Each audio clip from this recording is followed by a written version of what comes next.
Okay. Hey guys, Darkovika here. And for better or for worse, I've decided to finally do a video series of some otomes that I own. As many of you know, I have a problem. I have a problem with otomes. I absolutely adore them. They're my favorite thing ever. They all have the exact same tropes and the exact same characters, and they're completely, 9 times out of 10, totally predictable.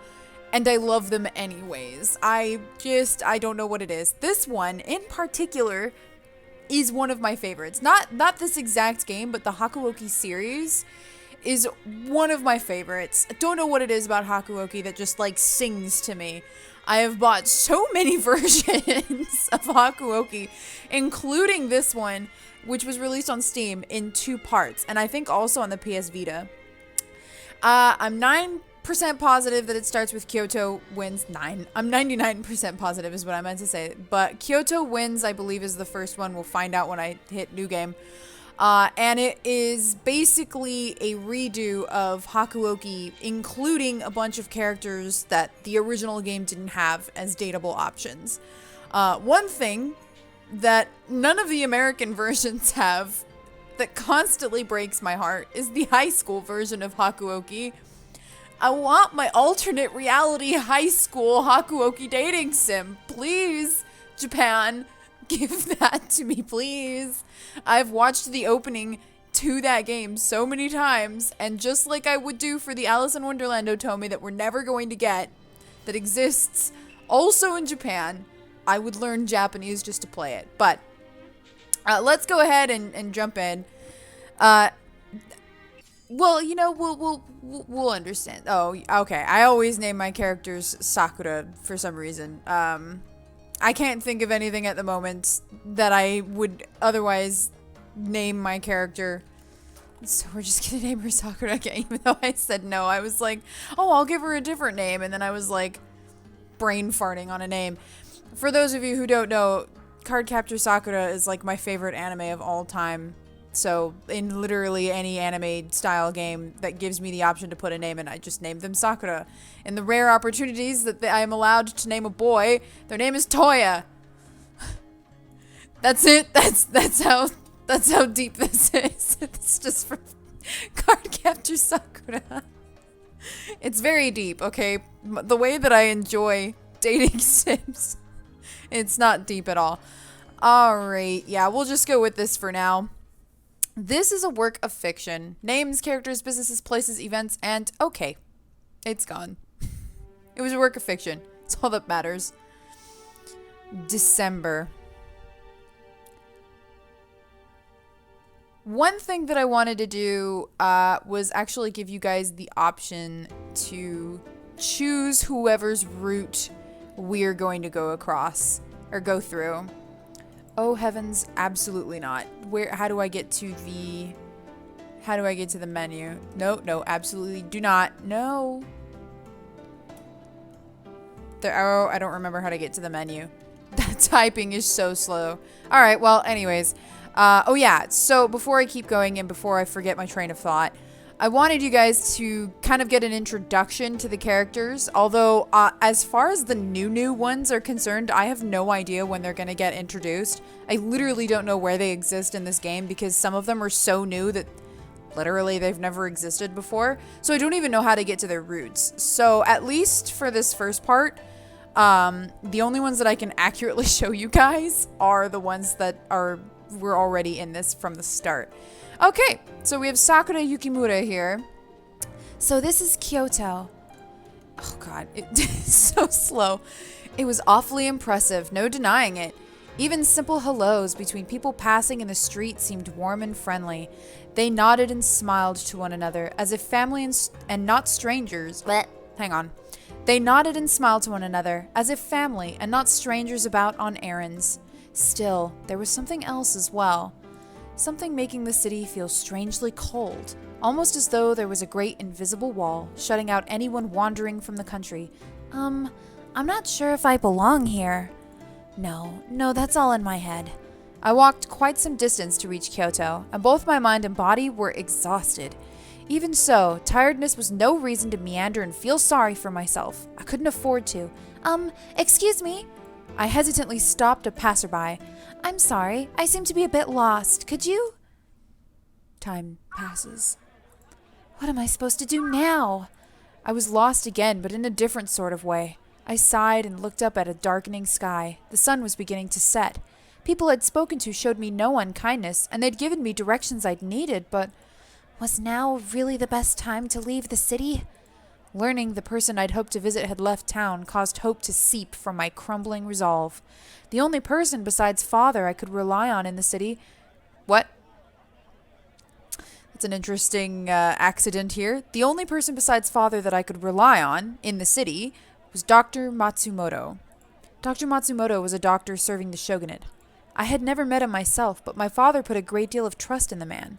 He had told me that if I ran into trouble in his absence, I was to contact Dr. Matsumoto. Unfortunately, Dr. Matsumoto was out on business and could not return for some time. Was I too hasty? Perhaps I should have waited. It is indeed rude to visit without warning, which is why I had sent a letter prior to my arrival. Okay, yeah, but you kind of have to wait for the letter to arrive, you know. But it seems he had left before reading my letter. Perhaps I thought I should have waited for a reply before traveling to an unfamiliar city. Yeah, no, that would have been a good idea. I think that's probably what you should have done. But I can no longer spend time waiting idly for news. Sakura. Is something wrong, father? He paused for a moment and looked at me. Oh.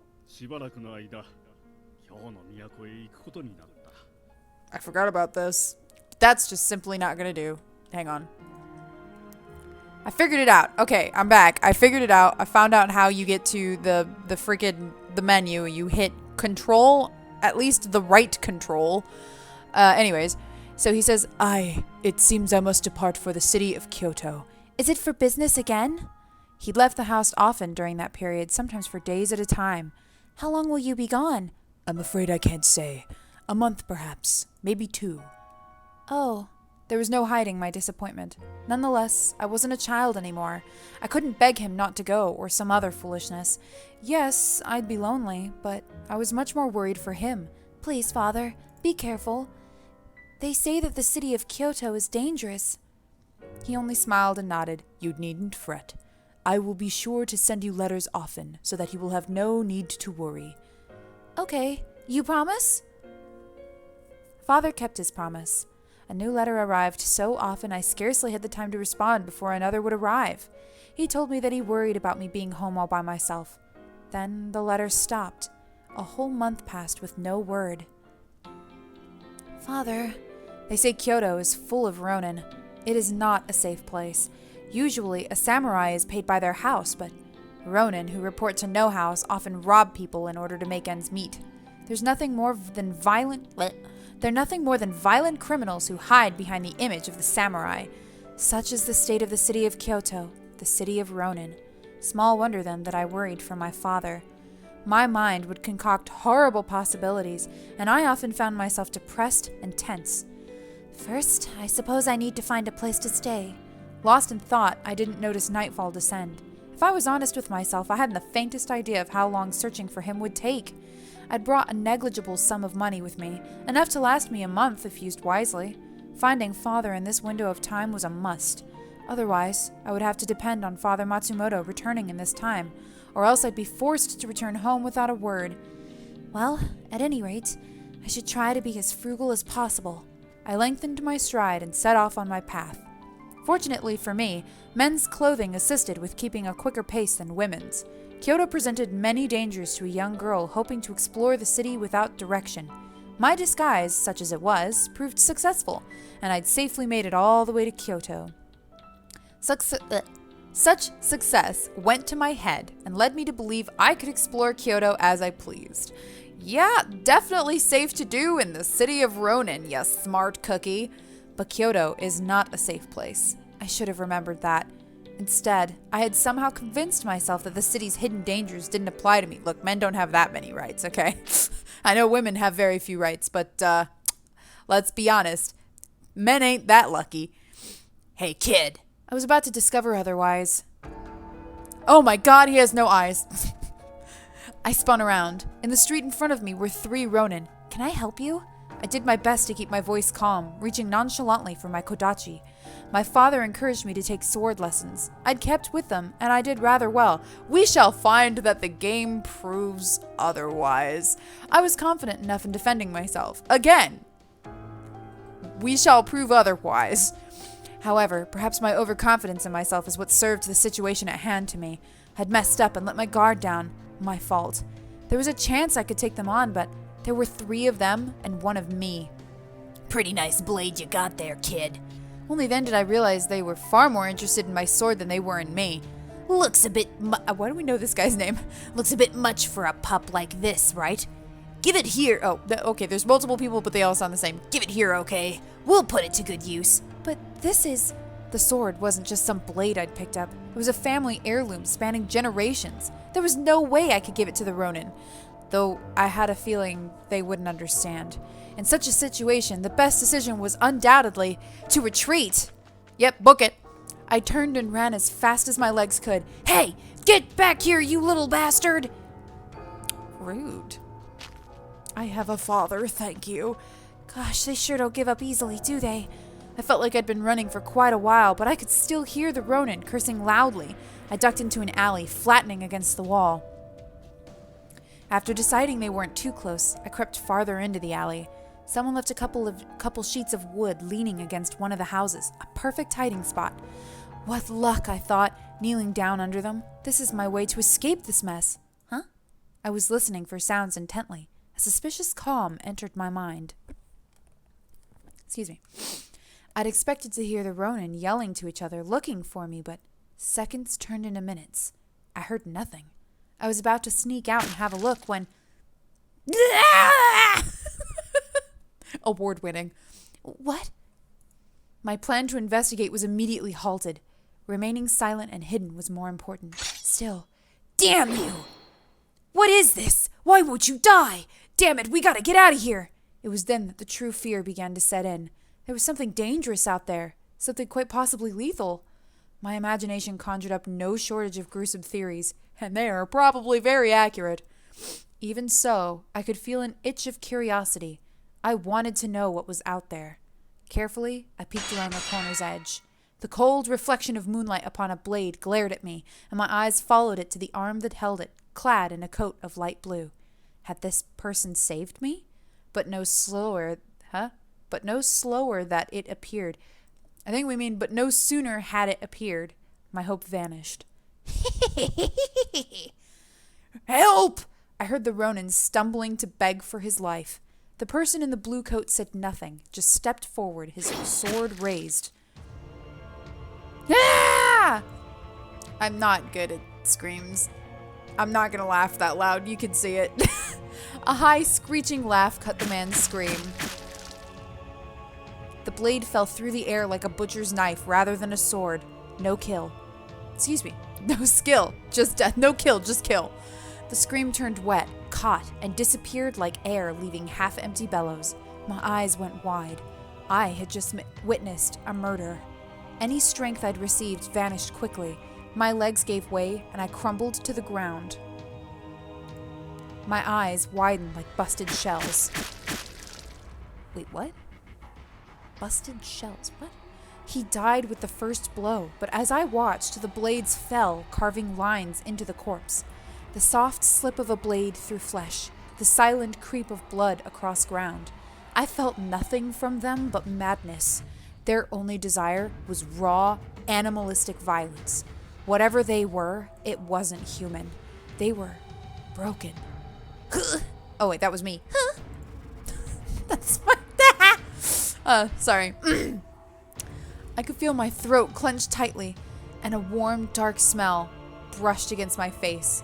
I slowly recognized the coppery tang of blood. Every time I read something like this, all I can think about is that one line in Twilight where Edward goes, "Humans can't smell blood." And I don't know why. That's literally the one takeaway that I have from Twilight. And also, nothing slows down traffic like a cop. Those two are the takeaway that I got from Twilight. An icy bolt of fear ran down my spine, crawling into my limbs and freezing me in place. I was terrified. What was I going to do? What could I do? You have to run, Sakura. I forced my jaw open and drew a ragged breath. This was the only chance I'd get. I had to. My body, still numb with fear, was unresponsive. I lurched sideways against the stacked wood, and with a rough clatter, it collapsed. Oh, good. Oh, they look fun. They look like they're fun at parties. They just want to give me a hug, surely. The creatures turned, coats drenched in blood. Their eyes locked with mine and bored into me. Hideous grins split their inhuman faces, shaking with excitement at prey to slaughter. I had to run. I couldn't die yet, but my legs refused to move. Their hideous, cackling laughter echoed. I was going to die. You're doing a great job, girl. 10 out of 10. You are just... You were so confident that you could take care of yourself, and you just proved that right. My body was frozen with terror. I couldn't even scream. This was it. This was the end. No, it's not, Sakura. What? I watched them raise their bloody swords, the moon glinting off the metal. Then there was a flash of light, and the soft splash of blood. I could feel it, warm and sticky. Bile began to rise in my throat, but before disgust took hold, I heard a voice. Really? The words suggested disappointment, but the voice sounded happy. And here I was, planning to take care of them all. Can't you have picked another day to work fast, Saito? As he spoke, the strange man smiled, almost as if he were enjoying himself. I only did my job. Unlike you, I take no pleasure in battle. Well, that's not a very nice thing to say. He laughed. You don't even bother to deny it. The man called Saito sighed with the air of a long-suffering companion and looked at me. Oh, this is him. Maybe, but if you just sat back and let me kill the kid, you could have saved us some trouble. His tone was light, but it confirmed my fears. I may have escaped the schemes of the Ronin, but I was ensnared by something much darker. Perhaps that decision is not ours to make. Huh? Then, who's in charge of these two? Their conversation led me to believe they were part of an organization. As I thought about it, I recalled hearing about men with blue coats. Huh? She's just all sound effects right now. My thoughts were interrupted by a dark shape sliding into view. My favorite. Hijikata. Some of you history buffs may be recognizing these names by now. Oh. I swallowed hard. The moonlight shone off his smooth, dark hair. For reasons I couldn't fathom, in that moment the light on his hair made me think of the wistfulness of flower petals. It was almost as if the cherry trees were blooming out of season. Luck is not your friend tonight. His voice was cold and he's going to be very similar to Saito. His voice was cold and quiet like a blade of ice. Blue-white moonlight lit his slender face and shone from the blade pointed at my chest. But it wasn't the sword making my breath catch. It was his eyes. They were fierce and hard and, purple. But somewhere behind them, I could catch a glimpse of purple. Definitely the purple was freaking me out. That's not a normal thing in Japan. I don't care what era it is. Do people have purple eyes? Is that just a common... No? Okay. There could be no doubt that he was prepared to kill me, and yet he looked troubled. Not kindness, but perhaps mercy? Run, and I will kill you. Do you understand? I nodded. There was no doubt he meant every word he said. He stared at me for a moment, then grimaced and put his sword away, sighing. What? I was too surprised to stop myself from speaking, and it quickly became apparent that I wasn't the only one. What? Wait, Hijikata, are you sure about this? This kid saw everything. That can't be good. As he spoke to the man he called Hijikata, his eyes narrowed. The man called Hijikata frowned back at him. Shut up. If you keep that up, you know what we're going to have to do. It was clear enough that what I'd seen was something they wanted to keep hidden. The more they said, the more I got it, and it was clear none of us wanted such a thing. I really think it's gonna come back to bite us in the ass if we let this kid go. The way he looked at me made me feel as if he'd read my mind. So we should just kill people now. No. I'll see what to do with this kid when we get back. I agree with the commander. If we wait here, we are likely to be seen. Again. Then he looked down at the creature he'd killed, as though he'd forgotten the whole ordeal. If they have this sort of reaction to blood, then they don't seem like they'll be very practical. Damn.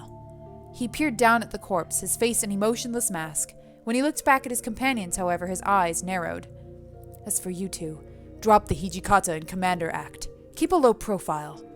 What? Come on, you can't be serious. Aren't our blues a bit of a giveaway? I mean, yeah, honestly, you guys probably could have left those behind if you were going to go out and, go on the town and all that. He was right. Even I had heard stories about a gang of cruel men in blue coats who cut people down in the streets, but I didn't know how to confront the dilemma of pretending I didn't see these horrors. My mind swirled through a pool of worries and thoughts, almost as if I was being drawn into their world. A world where there was nothing strange in carrying on a normal conversation in the dead of night with corpses for company. What shall we do with the bodies then? There doesn't seem to be any physical signs. Hijikata thought for a moment before he spoke. Just take their blues. Yamazaki can deal with the rest. As you wish. Another man cut down in the street, huh? Doing a great job, aren't we? He gave a derisive bark of laughter. So long as we keep our mouths shut, I don't think anyone will know we were here. He looked directly at me, and I got the distinct feeling his words weren't for his companions. It was common for people to be murdered in Kyoto. It was a dangerous city, after all. I knew that, of course. But to see it happen? That was something else entirely. If death was such an easy thing in Kyoto, I thought, then the city itself must surely be mad. Ah, yes. We did save you, didn't we? Huh? I didn't realize right away he was speaking to me. When I did, my eyes went wide. What do you mean you saved me? Well, he did have a point. Despite their threats, they saved my life. I stood up as steadily as I could manage, brushed some dirt off my clothes, and bowed. Thank you very much. I apologize for not thanking you earlier. There was so much going on, I was a little confused. I glanced up at them tentatively. The man called Hajime also looked confused. His eyes were wide, and he had an expression I couldn't place. I have two guesses that these two at this point know that our lovely girl here is in fact a girl. Our other gentleman, I believe, has absolutely no idea. His eyes were wide, and he had an expression I couldn't place. Hijikata looked as though he'd taken a bite of something sour. Okay, for sure Hijikata knows. I know for sure Hijikata knows from the start. I sighed deeply before continuing. I know it seems weird to say that, but he told me I should say thanks, so I looked up. Saito and Hijikata both stared pointedly at anything but me, but the third man was shaking with laughter. Ha! Oh man! Well, my apologies. I certainly did tell you to, didn't I? He broke out in laughter again, so much so that he was forced to wipe a few tears from his eyes as he straightened up. Well, you're welcome. I'm Soji Okita. Nice to see a kid who knows how to be polite. Thank you for helping me. Not quite sure what else to do, I bowed again. The one you should be thanking for saving you is Hajime Saito over there. And this bossy guy here is... What the hell do you think you're doing, Okita? Sir, I read your concerns, but we must move. Whatever mirth was inspired was gone. The man called Saito now spoke with quiet urgency. The man named Okita grabbed hold of my wrist, smiled, and led us down the street. His grip was a touch too tight to be friendly, his fingers like iron cables around my arm. There was no question about my situation. I quickly picked up on the notion that if I were to run, I would be killed. Instantly. My life was in the hands of these strange men. I set my jaw and stood up as straight as I could. My eyes crept up from the blood-stained coat and met Saito's gaze. It would be best if you prepared for the worst. I doubt this will end well for you. His words were like a dagger in my stomach. What was going to happen to me? Was I going to die? As we walked through the bleak Kyoto night, I felt horror crawl its way up my spine once again.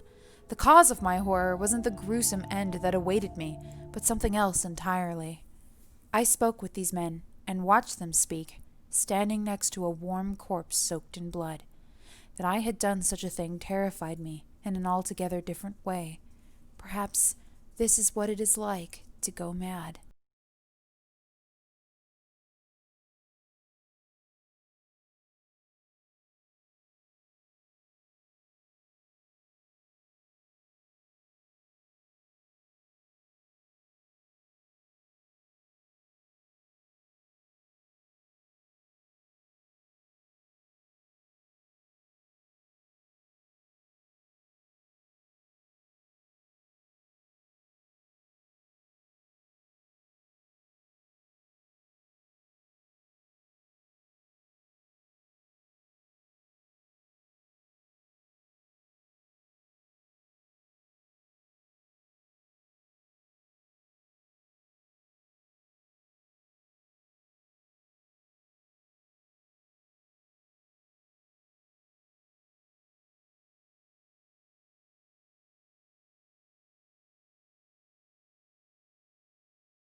I might be. Oh yeah, here they are.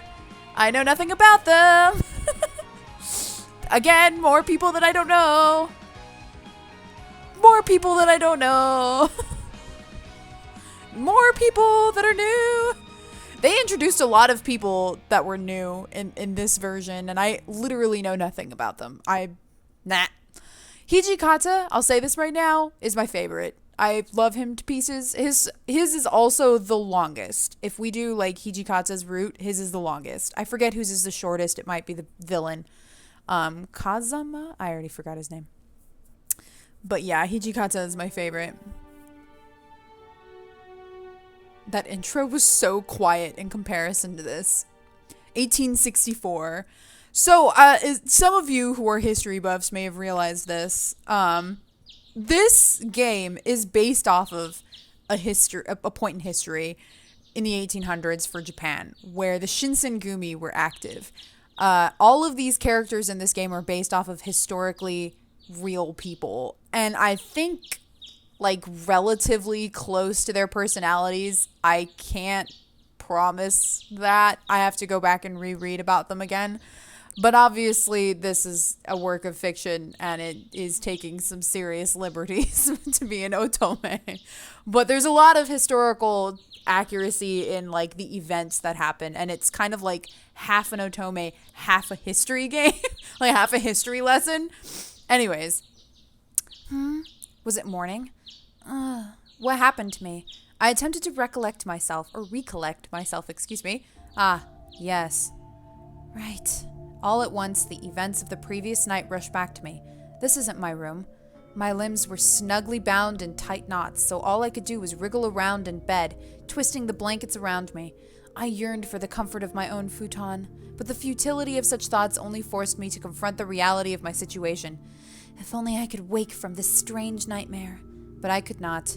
Those men from the night before must have taken me with them to the headquarters of the Shinsengumi. Alright, look, y'all, you giving me these... Oh, hello, that worked. The Shinsengumi, a military unit made up of ronin, the purpose of which was to restore public order in Kyoto and counteract the local anti-shogunate forces. What will happen to me now? I inhaled deeply, lying down to await my fate. It was at that moment that the door slid open, and a kind-looking man stepped through. Ah, I see you've finally awoken. This is no way to treat a guest of ours. Please wait. I'll loosen the ropes, all right? His smile quirked as he removed my ropes. My wrists, however, were left bound. And you are? Of course. How improper of me. My name is Genzaburo Inoue, captain of the Shinsengumi's 6th Division, a native of Edo. Edo? Yes. He studied swordplay with Kondo, Hijikata, and Okita. He is sometimes referred to as Gen by his close friends. Or Gen. Gen? I'm sure it's Gen. Thank you, Inoue. Now, if you would follow me, they've been discussing what to do with you since morning. For now, they've decided to hear about what exactly it was you saw last night. Okay. I nodded curtly and struggled to stand, but my body was sore from being bound up all night. Inoue treated me with something like courtesy, but it was clear that I was in a lesser position. He must have been able to guess my thoughts, however, because he smiled at me and winked. I know they may seem scary, but they are all truly gentlemen. You don't need to worry. Oh, even at home, I heard rumors of the vicious Shinsengumi that were unflattering. It was hard to imagine that the people in charge of such an organization were gentlemen. The youngest man, Todo, is about your age, or perhaps slightly older. And there are a pair of guys named Nagakura and Harada who are very lively, so you'll be fine. Despite Inoue's reassurances, it was difficult for me to trust what I was hearing is accurate. Excuse me.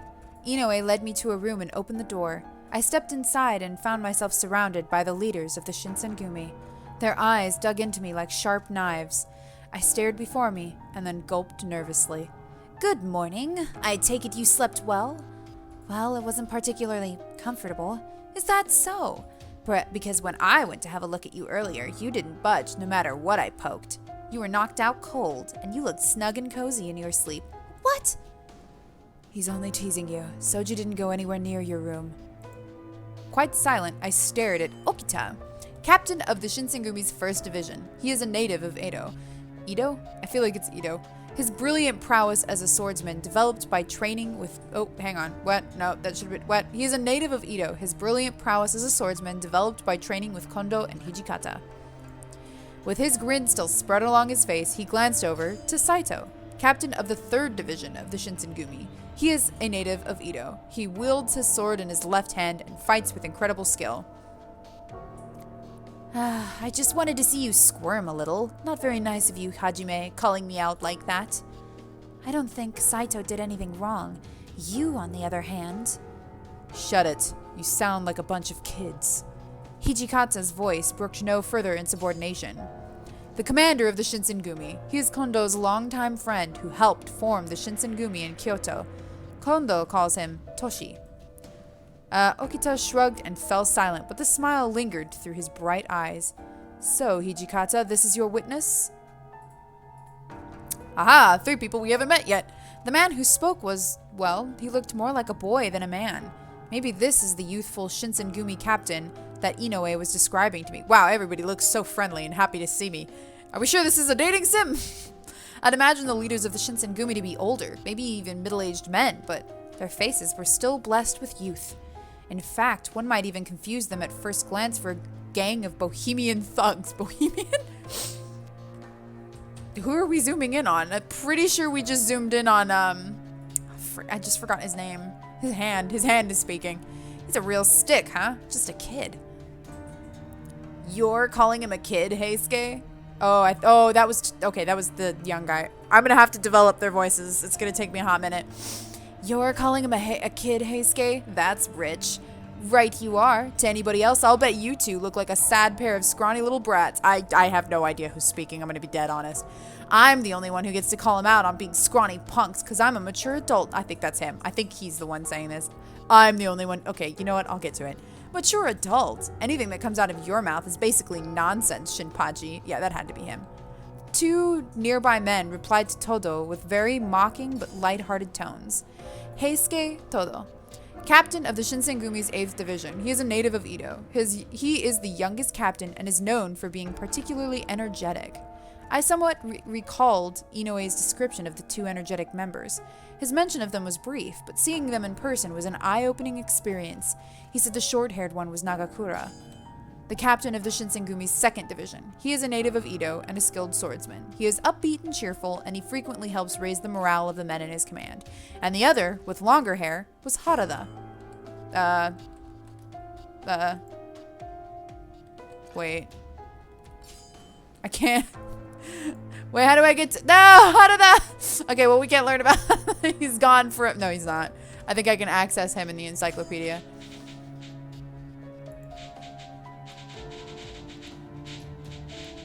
Oh, Lord. Oh, here we go. That's Saito. Ronin. Harada. Captain of the Shinsengumi's 10th Division. He is a native of Edo. I think we could probably leave that out by now. We should probably just say who isn't a native of Edo. He is very skilled with a spear, which is his weapon of choice. There is a scar on his stomach from an attempted suicide. Aw. Leave off, you grumpy old bastards. The hell I will, boy. You think you could get away with talking to us like that? Besides, oh wait, this is Harada. Besides, I'm hardly mature enough to be called old. Shinpachi maybe, but not me. You son of a bitch. I thought we were all friends. Come on, Shin. Would an adult get so worked up over something like that? Their back and forth, especially considering their extremely serious faces, it just does not match this. Their back and forth rapport seemed developed into a rhythm from years of friendship, which predated my arrival and made me foreign here. I sensed something apart from curiosity toward me, though, like a feeling of animosity. You mean their expressions didn't give that away? Despite their cheerful levity, they had not forgiven my presence among them. Suddenly, I wanted very much to go home. I wanted to leave this place and never return. My chest tightened and I stared down, hoping to wake up in bed with all of this only a memory. I apologize for all of this frightening behavior. Please, don't let the men unsettle you. Oh. His voice was calm and warm, and I felt myself relax, even if only a little bit. Are you serious? You're the scariest out of all of us, Sanan. A colonel in the Shinsengumi. He is a native of Edo. He acts primarily as a consultant to the chief of the Shinsengumi, Isami Kondo. As he finished speaking, the rest of the men nodded solemnly in agreement. I wondered, who could possibly command such fear and respect from these men? Oh, how crude. I can understand their feelings, but for our demon of a commander to feel such as well. It is up to me to hold the integrity of the Shinsengumi to our highest standard. It is easy to be confused, however, when our standards, or rather our taboos, are at the mercy of our own, Hijikata. It is true. But now isn't the time to be talking about this. And the man Sanan and Hijikata stared at one another with a smirk. You're lucky to have a friend like Sanan, Toshi. Hijikata and Sanan sounded distant when they spoke to one another, not exactly friendly. Still, the man who spoke had clearly sounded as though he thought they were friends. Oh, my apologies. I'm just gonna give, characters that I can't romance my voice because I'm running out of voices. I haven't introduced myself. I am Isami Kondo, chief of the Shinsengumi. Oh, I know a voice to give someone. Okay, yeah, somebody's getting a redo. When you say chief, do you mean that you are the most important man in the Shinsengumi? Well, I wouldn't call myself the most important. It is more accurate to say I represent everyone. Toshi over there is the commander, and Sanan is our colonel. Kondo, why are you telling him all this? Why? Do you think it's a bad idea? Okay, this was the guy whose voice I was gonna change. He's basically just a punk kind of dude, so we gonna work with this. Well, unless you think this kid should learn our secrets, maybe you should keep your mouth shut. Exactly. Why bother anyway? We owe him nothing. Perhaps. You all raise good points, but isn't it rude to ignore your guests? Harada glanced over at Kondo and let out a bark of laughter. True, we've already brought him here. It's not like telling him will hurt us. Kondo looked rather disappointed when Hijikata spoke, but he perked up at Harada's words. Despite knowing him for 5 minutes, it's easy to see that his words resonated well with his men. He had a sort of charisma that simply drew you in, a man who was impossible to hate. Well, let's get back to the business at hand. Can you give me a full report of last night? Last night we were on patrol when we encountered some wandering Ronin. They drew their steel, so we fought. Some of our men subdued the Ronin, but in doing so, exposed their failure. As he finished, Saito turned to look at me. I didn't see anything. Even with my insistence, Hijikata continued to stare at me with a harsh glance. Saito remained expressionless, and the smile in Okita's face didn't change. Huh. You sure you didn't see anything? That's him. Yes, I didn't see anything. Really? Well, if that's true, then I don't see what the problem is. Wait, no, this is Shinpachi. Hold on a minute. I thought Soji said you helped out some of our men or something. No, that's not true. I glanced over at Okita, but his smile remained. Whatever he was thinking was a mystery to me. I was running away from the Ronin. Then some people with Shinsengumi uniforms appeared. Really, they sort of rescued me. Then that means you saw them slicing up those Ronin, right? I couldn't exactly deny that. However, I knew that choosing to stay silent would implicate me deeper than lying would. So, in other words, you actually saw everything. The whole ugly business. You've got an honest heart. That's not really a bad thing, but that's him. I wasn't sure what to make of Harada's words. My presence seemed bad for the Shinsengumi. Would their next words be ones condemning me to death for being in the wrong place and time? My voice shook, but I knew I had to try. I won't tell anyone, I promise. It seems unlikely this attack was mere chance, yet it seems unlikely, too, that you're an enemy. Despite your good intentions, you could be taken for interrogating. Could you handle torture? His voice was still warm, but his words were cold, and I began to feel my chances at life slip away. Staying quiet is easy, but if you were captured, you would have no loyalty to us or our secrets. Yeah, we have no way of verifying your word. It wouldn't be very smart to just let you go. Let's just kill the kid. You want to keep someone quiet, that's the only sure way. But... Don't be so cold, Soji. What do we gain by murdering a civilian? Oh, don't give me that look. I was just kidding. Perhaps you should have sounded like it. After being rebuked by Saito, Okita gave a playful smile. But surely there must be something we can do. After all, we're talking about a child. I have no wish to kill him either, but ignoring the unlikelihood of his trustworthiness is foolish. Wait a minute, who said that? Oh, okay, they were both Sanan. Okay. Well, I would like to hear the commander's opinion. What do you say, Commander Hijikata? The men looked to Hijikata, listening intently. He sighed and glanced around the room. Last night, we killed members who broke our code. This kid should not have been involved at all. I imagine that puts an end to the matter for you. Well, he probably saw something, but I doubt he really understands what it was. Even so, this is serious. We have bigger things to consider. We have to keep this under wraps. If rumors break that soldiers of the Shinsengumi are thirsty for blood, it would be problematic. Shinpachi's words made sense to everyone. Hijikata's face looked grim. Hey, watch your mouth. It is our responsibility to regulate all warriors who violate our code. They will be dealt with. Well, it doesn't change the fact that this kid saw something. I think Soji... Oh, wait, no, sorry. I thought it was Heisuke. I think Soji has a point, but still, I'll do whatever Hijikata and Kondo tell me to do. I think we ought to let him go. He doesn't know everything, you know? What do you mean, everything? I couldn't help but wonder aloud, and the mood in the room shifted to an icy silence. Shut it. Oh, wait, shut it, Heisuke. Oops, my bad. Uh-oh. Well, this is going to make it even harder for us to simply let you go. A man should always be ready to face death. You should make your peace with yours. A man? Oh, that's right. They still believed me to be a boy. With everything else that had happened, I'd completely forgotten how I was dressed. Very true. A brave death is always an option. When I was young, I committed honorable suicide. Didn't really stick though, did it, Sato? Their jokes were barbaric, but they both broke into raucous laughter. Commander, since we can't seem to reach a consensus, can I send the child back to his room? If you hear something you shouldn't while you're here, then we'll have no choice but to kill you. He was right. If I remained with them, then I could easily hear something I wasn't supposed to. I didn't think he'd mentioned it for my sake, but rather as a possible concern for their group. I was still relieved when he'd brought it up. Indeed, let's do that. Plus, there's something I want to look into. I agree. There are too many careless men here. Come on, Sanan. What are you looking at me for?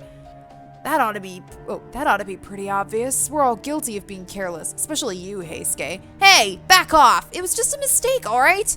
I could hear Toto's voice rise as everyone turned to look at him. He looked at them for a bit, then turned to me and mumbled in a voice I could barely hear. I'm sorry.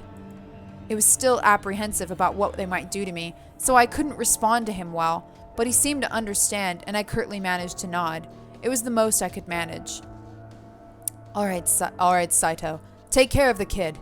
Noted. Shall we go? All right. Warrior record.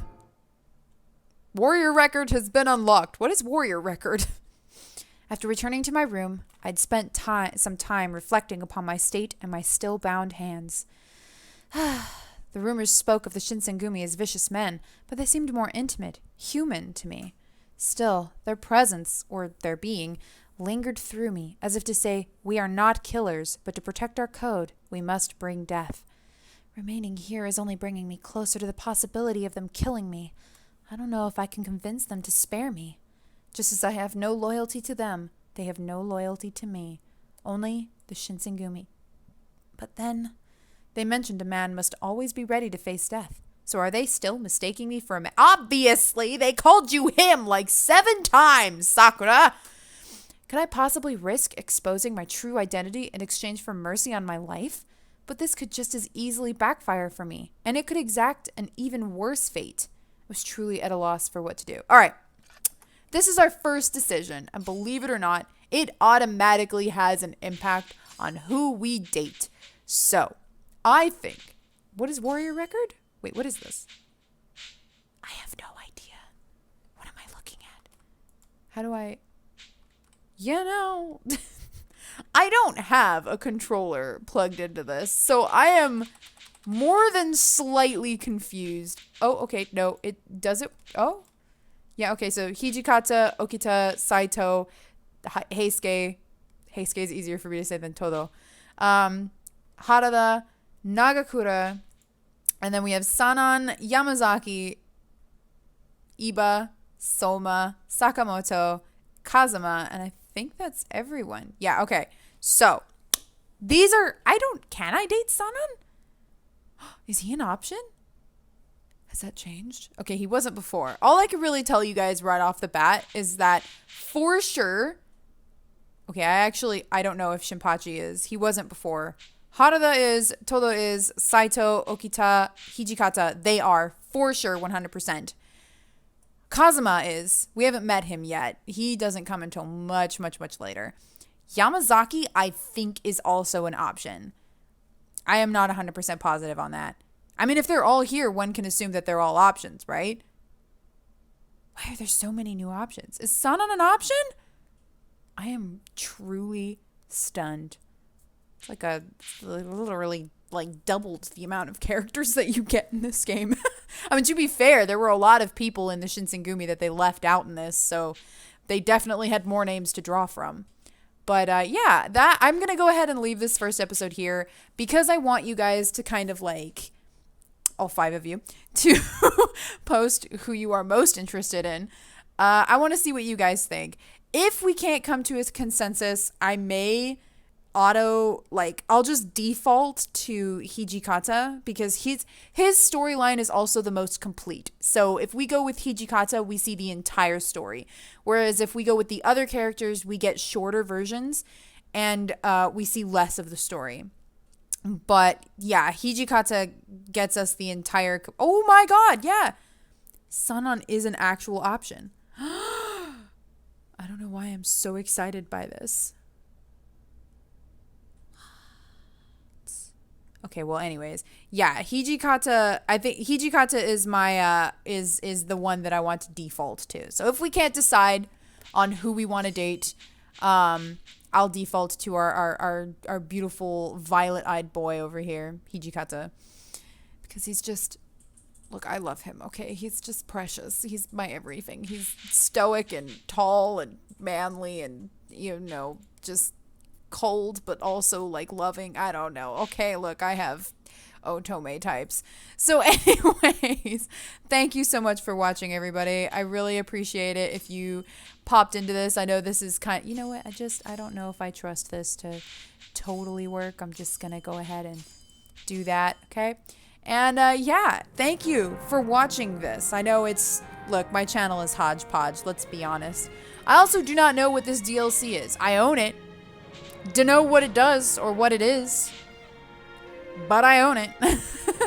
And I really love Hakuoki. It's one of my all-time favorite games, on top of a few other ones that I own on different systems. Like, I have a ton of dating sims, and I think the ones that I tend to connect to the most are ones that have like these really crazy overarching plots and are not just a romance one.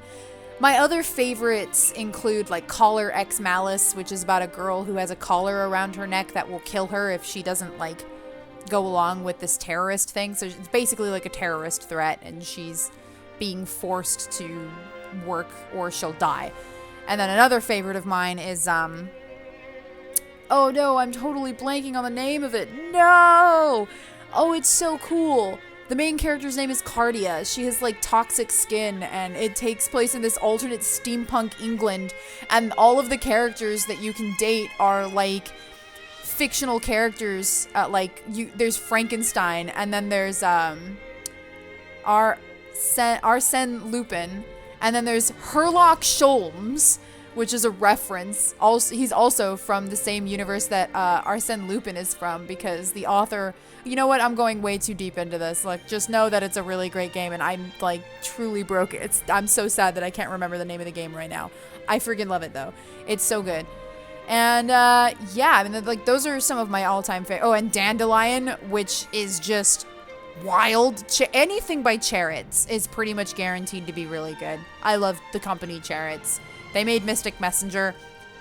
Just chef kisses to Mystic Messenger. Like, I will never uninstall that from my phone. I will replay that till the day I die. And yeah, there you go. Now we all know that I'm crazy. I'll go ahead and see you guys next time. Bye.